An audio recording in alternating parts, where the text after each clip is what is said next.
দুনিয়ার সব কষ্ট থেকে জান্নাত সম্পূর্ণ মুক্ত। কিন্তু আপনি কি জানেন এমন ৬টি জিনিস আছে যা জান্নাতে কখনোই থাকবে না? চলুন জেনে নেওয়া যাক। ১. মৃত্যুহীনতা।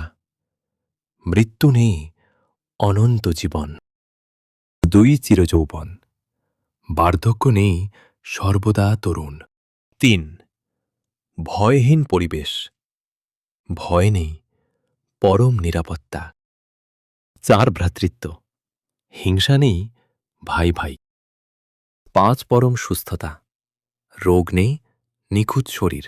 ৬. ক্লান্তিহীনতা।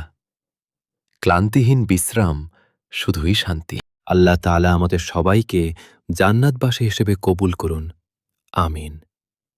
এই তথ্যটি অন্যদের জানাতে ভিডিওটি শেয়ার করুন এবং এমন আরও ইসলামিক ভিডিও পেতে দিন বার্তা পেজটি ফলো করে রাখুন।